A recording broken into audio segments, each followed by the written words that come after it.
I'll tell you that it wasn't some sensationalistic happening. Infidelity. No, absolutely not. Nothing sensationalistic. It was the flight attendant. It was the pilot, I heard. It was this guy sitting next to me in a rehab in Houston. Eran ídolos. No hablo de santos en portadas de revista ni de estatuas en bronce, sino de hombres y mujeres que sudaron escenarios hasta el amanecer, que amaron con la misma intensidad con la que cantaron. En su voz cabía el Caribe entero, con su sal, su nostalgia y su orgullo. Pero también, en esa misma voz, se escondía una tormenta, porque detrás de cada éxito de Marc Anthony hubo miradas cruzadas, alianzas rotas y silencios que dolieron más que una nota desafinada. El rey de la salsa, el hombre que hizo llorar a multitudes, también conoció la otra cara del aplauso, la traición, la envidia, la herida que deja el éxito cuando todos quieren un pedazo de él. Durante años guardó silencio. Respondía con música, con giras, con discos que convertían el desamor en espectáculo. Pero a los 57 años, cuando la vida ya no se mide por trofeos sino por las cicatrices que uno arrastra, Marc Anthony decidió romper su mutismo. Dicen que lo hizo en una conversación íntima, lejos de cámaras, como quien al fin se permite respirar sin la máscara del artista. Allí, entre copas y memorias, salieron los nombres de 6 figuras que marcaron su camino no con armonía, sino con conflicto. No todos fueron enemigos, algunos fueron amores que se pudrieron, otros colegas que lo hirieron en el alma, y uno que simplemente lo retó en el trono que ambos creían suyo. Marc, el niño flaco del Bronx que conquistó el mundo con un micrófono, descubrió que la fama no solo eleva, también separa. Entre millones de discos vendidos y premios dorados, hubo lágrimas fuera de foco y amistades que no resistieron el peso del ego. No odio a nadie, habría dicho una vez, pero hay quienes me hicieron cantar con rabia. Y esa rabia, transformada en salsa, balada y fuego, se convirtió en su firma eterna. Hoy, Marc Anthony ya no necesita callar. Los años le han dado una voz más grave, un alma más cansada y una memoria que pesa tanto como su leyenda. Por primera vez, las palabras salen sin miedo. No como un ataque, sino como una liberación, porque a veces la verdad no se grita, se canta. Y en esa verdad se esconden los nombres de 6 figuras que lo acompañaron en su ascenso y en su caída. 6 historias que revelan el precio de ser el último romántico en un mundo donde el amor y el poder bailan al mismo ritmo. ¿Preparado para escuchar lo que nunca se dijo? Entonces, sube el volumen y entremos juntos en el lado oculto de Marc Anthony. Jennifer López. Hubo un tiempo en que juntos eran el emblema del amor latino, una pareja que desbordaba glamour, talento y fuego. Cuando Marc Anthony y Jennifer López subían al escenario, el mundo contenía la respiración. Él con su voz rasgada de desvelo, ella con su energía desbordante. Parecían invencibles, 2 astros orbitando en la misma galaxia, pero detrás de las luces había grietas que ni la música podía ocultar. La historia entre ambos no se rompió de un día para otro. Se fue desangrando lentamente, entre celos, silencios y una competencia que nunca se reconoció en público, pero que ardía en cada mirada. Cuando se separaron en 2011, las revistas hablaron de mutuo acuerdo, de amistad y respeto. Sin embargo, las cámaras no captaron lo que vino después, un infierno legal y emocional que convirtió cada decisión en una guerra fría. El detonante fue su nuevo amor, el bailarín Casper Smart.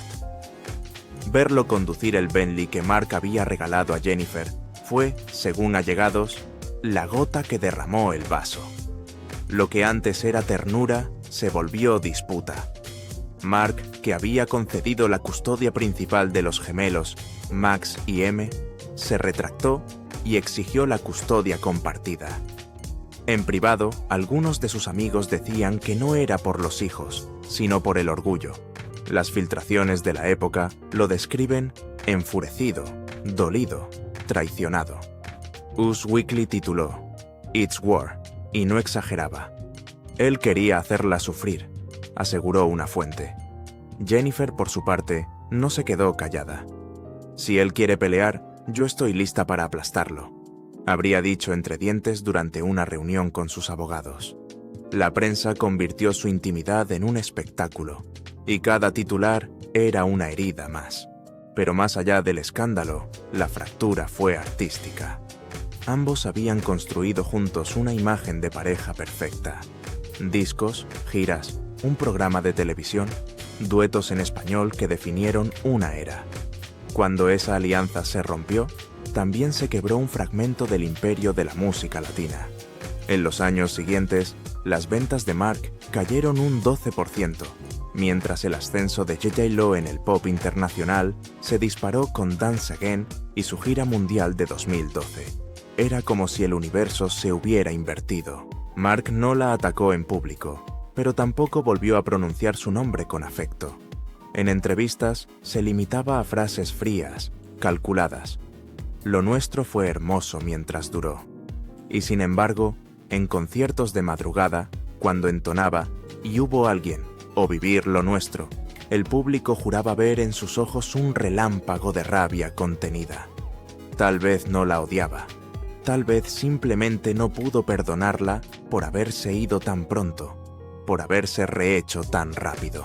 Años después, cuando Jennifer volvió a casarse con Ben Affleck, se habló de reconciliación entre ellos. Pero la verdad es que algunas heridas, por más tiempo que pase, no cicatrizan. Solo aprenden a cantar. Y Marc Anthony, que siempre hizo del dolor su combustible, convirtió esa ruptura en la melodía que definiría su madurez. Tómate un momento para relajarte, prepara tu té o café favorito y disfruta este video con nosotros. Dayanara Torres. Antes de ser un nombre en los tabloides, fue la sonrisa que iluminó un país. Miss Universo 1993, puertorriqueña de belleza serena, parecía venir de otro mundo, uno donde el amor y la fama podían convivir sin veneno. Cuando conoció a Marc Anthony en el año 1998, él ya era el niño prodigio del Bronx convertido en ídolo mundial. Ella, la reina caribeña que todavía creía en los cuentos de hadas. Juntos parecían destinados a escribir una historia dorada, pero la realidad fue menos romántica y mucho más cruel. Lo que comenzó como un cuento terminó como una guerra fría, marcada por orgullo, dinero y silencios. Se casaron en 2000, en una ceremonia privada que parecía sellar una alianza perfecta entre el glamour y la música latina. 2 hijos, Christian y Ryan, llegaron para completar el cuadro familiar. Pero detrás de las cámaras, las discusiones eran cada vez más frecuentes. Marc, absorbido por su carrera, pasaba meses de gira. Dayanara, sola en casa, se convertía en la sombra de su propio matrimonio. En entrevistas posteriores, ella confesó que había días en los que solo escuchaba ecos. La distancia no solo fue geográfica, sino emocional. En 2004, cuando el divorcio se hizo público, nadie imaginó que apenas 4 días después, Marc se casaría con Jennifer López. 4 días. Fue una herida que Dayanara jamás pudo disimular. En su libro Married to Me, escribió que aquel golpe la dejó sin aire, que comprendió lo que significa sentirse reemplazada antes de tener tiempo de sanar. El público tomó partido, y las redes se llenaron de titulares enfrentando a la reina destronada y a la diva del Bronx.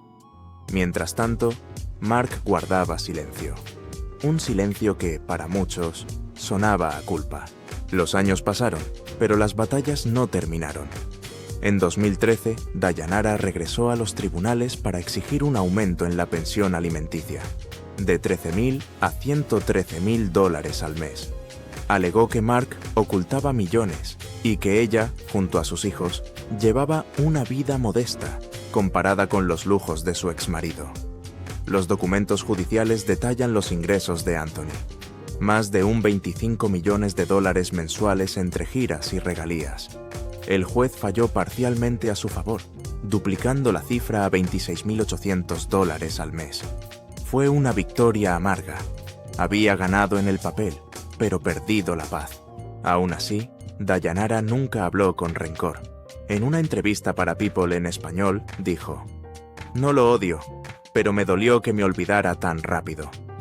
Sus palabras resonaron como un eco del amor que alguna vez hubo. Y quizás por eso, cuando años después lo vio triunfar en los Latin Grammy, sonrió desde la distancia, con esa mezcla de nostalgia y resignación que solo entiende quien amó sin ser correspondido. Mark nunca la mencionó de nuevo. No hacía falta. Cada vez que cantaba «¿Ahora quién?», o «Hasta ayer», el público entendía a quién se dirigía esa melancolía que ardía bajo el traje de lentejuelas. Dayanara fue su primera reina y su primera derrota. Y en el reino del amor, las derrotas siempre dejan melodías imposibles de olvidar. La India. Antes de que se convirtieran en enemigos, fueron fuego en el escenario. En 1994, cuando Marc Anthony y la India grabaron Vivir lo Nuestro, el tema no solo rompió récords de ventas en toda Latinoamérica, también selló lo que muchos creyeron sería la alianza más poderosa del género. Dos voces volcánicas, dos personalidades inquebrantables, dos artistas nacidos en el Bronx con la misma hambre de triunfo. Pero lo que parecía química musical pronto se convirtió en una batalla de egos tan intensa como los aplausos que recibían. Detrás de las luces, los rumores crecían. Discusiones en camerinos, tensiones en ensayos, silencios cargados de desprecio. La historia más grande de la salsa romántica se transformaba, poco a poco, en un duelo sin fin. Todo comenzó, según testigos de aquella época, durante la gira de promoción del álbum Otra Nota. La India, conocida por su carácter fuerte, reclamaba que la industria favorecía a Mark, otorgándole más espacio, más promoción, más crédito. «Yo fui su maestra», decía en entrevistas, «y él me pagó con silencio».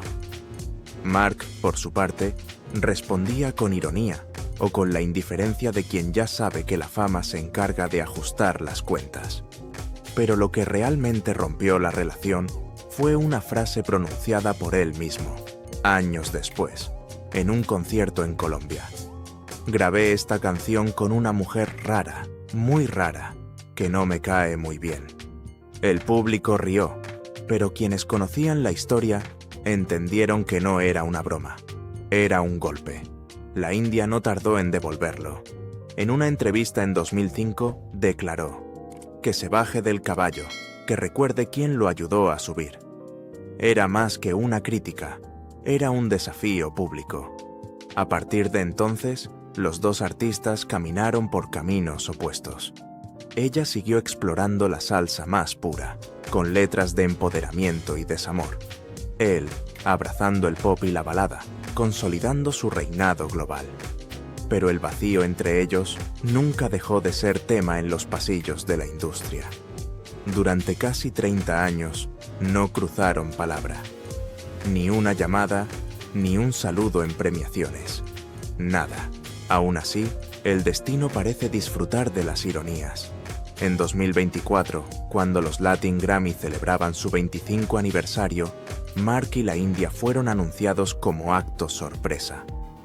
Cuando subieron al escenario y sonaron los primeros acordes de Vivir lo Nuestro, el público se puso de pie. Algunos lloraron, otros se preguntaron si esa reconciliación era real o una simple estrategia de mercadeo. Nadie lo sabe con certeza, pero las cámaras captaron algo. Cuando sus voces se cruzaron en el estribillo, Mark apenas la miró. Ella, en cambio, cantó con una intensidad que parecía arrastrar décadas de orgullo. En el fondo, la enemistad entre ellos nunca fue odio puro. Fue decepción. Dos artistas que se vieron reflejados en el otro y no soportaron lo que descubrieron. El mismo fuego, el mismo talento, la misma necesidad de dominar. En esa rivalidad se esconde una verdad antigua como la música misma. A veces, lo que más amamos en los demás es precisamente lo que más tememos ver en nosotros. Si te gustó este video, deja un 1 en los comentarios. Si no fue así, déjame un 0. Agradezco mucho tu sinceridad, Willie Colón. En el universo de la salsa, su nombre es sinónimo de leyenda. Trombonista, compositor, productor, pionero del sonido urbano neoyorquino que dio identidad a toda una generación. Para Marc Anthony, Willie Colón era, al principio, una figura casi sagrada. El maestro que había tocado junto a Héctor Lavoe, el hombre que transformó la calle en poesía musical. Pero en 2006, aquella admiración se transformó en una grieta profunda, cuando Marc decidió protagonizar y producir El Cantante, la película que pretendía homenajear a Lavoe. Lo que debía ser un tributo se convirtió en una guerra abierta sobre la memoria, el respeto y la verdad. Willie Colón no tardó en disparar su primera crítica. Dijo que el filme redujo la vida de Lavoe a una caricatura de drogas y tragedia y acusó a Marc Anthony y Jennifer López de comercializar el dolor de un ícono latino. Sus palabras fueron demoledoras. Han dañado la herencia de nuestra música, convirtieron al más grande en una historia de morbo. Para Colón, Marc había cruzado una línea sagrada. Había tomado la historia del amigo que él mismo ayudó a construir y la había convertido en un producto de Hollywood. En entrevistas posteriores, fue aún más duro. Lo llamó oportunista y falso profeta de la salsa. Marc, acostumbrado a los elogios y a los aplausos, no supo cómo responder. Durante meses guardó silencio, pero en su círculo más íntimo expresó frustración. «Nunca quise faltarle el respeto a nadie», dijo a un periodista. «Pero parece que el respeto es lo primero que te quitan cuando haces algo grande». Sin embargo, las críticas no se detuvieron. En foros de música y programas de radio, los seguidores de la vieja guardia de la Fania All Stars defendían a Colón con uñas y dientes. Lo acusaban de haber traicionado la esencia, de haber convertido la salsa en espectáculo de alfombra roja. Lo que pocos sabían era que, antes de la tormenta, Colón había sido invitado al proyecto como asesor musical. Rechazó la oferta. No quería ser cómplice de una farsa, explicó después. La herida quedó abierta. El cantante recaudó millones, pero también dividió al público latino. Los jóvenes lo amaron, los puristas lo odiaron. Y en el centro de esa batalla, Marc se encontró enfrentando a uno de los hombres que más había admirado. Años más tarde, cuando le preguntaron si volvería a hablar con Willie, Marc solo sonrió con ese gesto suyo, que es mitad ironía, mitad cansancio. A veces los ídolos prefieren seguir siéndolo. Desde lejos, respondió. Fue su manera elegante de enterrar un conflicto que nunca se resolvió. Para los amantes de la salsa, aquella pelea fue más que un desacuerdo artístico. Fue un choque generacional. El viejo guardián de la calle contra el nuevo emperador del escenario. Dos maneras de entender el legado latino. Una desde el sudor y la esquina, otra desde la alfombra y la cámara.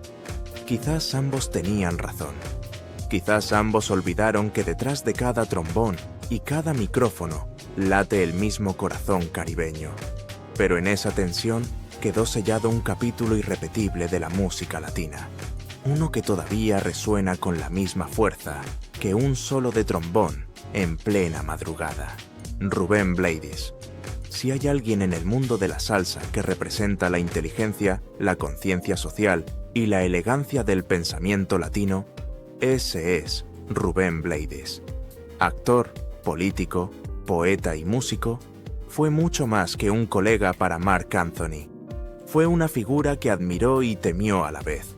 En 1998 compartieron escenario y sueños en Broadway, cuando ambos participaron en el musical The Capeman, de Paul Simon. Allí nació una amistad frágil, tejida con respeto mutuo, pero también con una tensión sutil. Rubén era el intelectual del barrio, el filósofo del ritmo.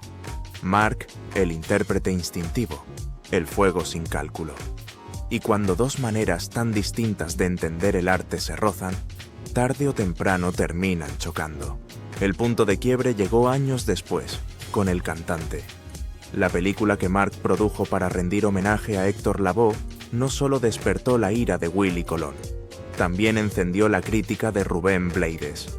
En una entrevista con Variety Latino, el panameño lo dijo sin rodeos. Esa película es una simplificación peligrosa. Convertir la tragedia en espectáculo es traicionar al hombre detrás de la música. Pero lo más punzante no fue su análisis artístico, sino la estocada cultural que lanzó al corazón del propio Mark y de Jennifer López. Cuando dicen que J.J. Lo es latina, yo digo, no, ella es norteamericana, tan estadounidense como Trump. Aquella frase cayó como una bomba. No solo cuestionaba la autenticidad de Jennifer, sino la de Mark mismo, quien se había esforzado toda su vida por representar a la comunidad latina en la industria estadounidense. Detrás de esas palabras había una disputa más profunda, la del latinismo verdadero frente al latinismo de exportación. Rubén veía en Mark un producto moldeado para el mercado, alguien que había cambiado la esencia de la salsa por los reflectores del pop internacional. Mark nunca respondió abiertamente, pero su silencio fue elocuente. En una entrevista con Billboard ese mismo año, cuando le preguntaron por los comentarios de Blades, solo dijo: «Hay gente que confunde humildad con debilidad. Yo canto para el pueblo, no para convencer a los intelectuales». Era su manera de devolver el golpe, envuelta en diplomacia. Sin embargo, quienes lo conocían aseguran que aquellas críticas lo hirieron más de lo que quiso admitir. Durante un concierto en Panamá, en 2008, justo antes de cantar Preciosa, Mark hizo una pausa y murmuró: «A veces olvidamos que somos del mismo lugar». Fue un dardo disfrazado de melancolía. Con el tiempo, las diferencias se volvieron abismo. Rubén siguió su camino de activismo y jazz político, mientras Mark se consolidó como el rey global de la salsa pop. Dos visiones de la música latina enfrentadas, la del mensaje y la del sentimiento, la del discurso y la del corazón. En algún punto, ambos comprendieron que no podían ocupar el mismo trono, porque ni siquiera creían en el mismo reino. El respeto no desapareció, pero la cercanía sí. En entrevistas recientes, Rubén Blades ha reconocido el talento de Mark, aunque siempre con un matiz distante, casi académico. Mark, en cambio, ya no menciona su nombre. Tal vez porque hay heridas que no dejan cicatriz, solo eco. Y el eco de esa rivalidad todavía resuena, como un solo de conga que no termina de apagarse en el aire. Luis Miguel. No se odiaban, no necesitaban hacerlo. La rivalidad entre Marc Anthony y Luis Miguel fue más silenciosa, más elegante y quizá más peligrosa por eso. Dos reyes que no compartían reino, pero sí un mismo público, una misma ambición y una misma necesidad de ser el sol que más brillara en el firmamento latino. Uno, el rey de la salsa; el otro, el sol de México. Y cuando dos astros tan grandes orbitan tan cerca, el choque no tarda en llegar. Durante años, la prensa los quiso enfrentar.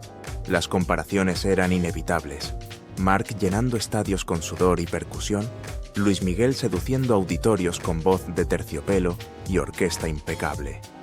Ambos con discos multiplatino, ambos con giras millonarias, ambos íconos de la pasión. Pero lo que empezó como competencia artística pronto se volvió una rivalidad personal, alimentada por egos, silencios y gestos que decían más que 1000 titulares. El punto de inflexión ocurrió en 2017, cuando circularon fotos de ambos juntos en Miami. La industria entera creyó que se avecinaba una colaboración histórica.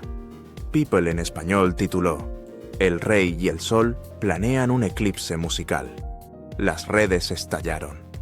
Pero semanas después, el proyecto desapareció sin explicación. Fuentes cercanas al entorno de Marc Anthony aseguraron que el trato se rompió por incompatibilidad artística. Detrás de esas palabras, sin embargo, había un pulso de poder. Marc quería fusionar salsa y bolero en una producción de corte clásico. Luis Miguel exigía control absoluto sobre los arreglos, la imagen y la distribución. Ninguno cedió. El acuerdo se desvaneció como humo, y con él nació una distancia que nunca volvió a cerrarse. En entrevistas posteriores, Mark evitó hablar del tema. Luis Miguel, fiel a su hermetismo, ni lo mencionó. Pero los rumores crecieron, que en un evento privado en Las Vegas, Anthony habría ironizado frente a colegas diciendo: «Algunos se creen el sol, pero olvidan que hasta el sol se apaga sin ritmo». Una frase que, de ser cierta, retrata el orgullo herido del hombre que nunca aceptó ser sombra de nadie. Y sin embargo, bajo esa capa de orgullo, había respeto. En 2018, cuando la serie de Netflix sobre la vida de Luis Miguel se convirtió en fenómeno global, Mark envió un mensaje privado, que luego se filtró, felicitándolo por recordarle al mundo lo que significa cantar con verdad. Años después, cuando Mark recibió el Latin Grammy al mejor álbum de salsa por Paya Boy, muchos notaron que durante su discurso pronunció una frase curiosa: «El sol sigue brillando, pero la noche también tiene su ritmo». Era imposible no leer entre líneas. El público, por supuesto, alimentó el mito. En encuestas y foros, los fans se dividían entre Milk Team Luis Miguel y Team Marc Anthony, como si la música fuera un ring y no un refugio. Pero la verdad es que esa rivalidad, sin gritos ni insultos, fue lo que empujó a ambos a superarse, a cantar mejor, a brillar más. Luis Miguel representaba la perfección, Marc la emoción. Uno era control, el otro fuego. Y en esa oposición nació un equilibrio extraño, casi poético. Nunca se reconciliaron porque nunca estuvieron realmente peleados. Eran polos opuestos de la misma constelación. Dos hombres destinados a mirarse de lejos, admirándose en secreto, sabiendo que la historia los recordaría no por lo que dijeron, sino por lo que fueron, las dos caras de la gloria. Gracias por quedarte hasta el final y ver nuestro video. Deja un 2 en los comentarios si aún estás aquí con nosotros. En el fondo, la historia de Marc Anthony no es la de un hombre que odia. Es la de alguien que aprendió a sobrevivir en un mundo donde el talento no basta, donde el amor puede volverse enemigo y donde la fama tiene el poder de levantar imperios y destruir corazones. Cada conflicto, cada nombre que resonó en su camino, fue un espejo roto donde vio reflejada una parte de sí mismo. El joven ambicioso, el amante herido, el artista incomprendido. A lo largo de los años, Marc entendió que el éxito no siempre se mide en premios o números, sino en la capacidad de seguir cantando, incluso cuando todo dentro de ti quiere callar. Las guerras con Jennifer López y Dayanara Torres no fueron solo peleas sentimentales, sino lecciones sobre el precio de exponer el alma ante el mundo. Las tensiones con la India, Willy Colón y Rubén Blades, le enseñaron que en la música no existen amigos eternos, solo momentos compartidos. Y la rivalidad con Luis Miguel le recordó que el silencio también puede ser una forma de respeto. En ese camino, su voz se convirtió en su confesión más honesta.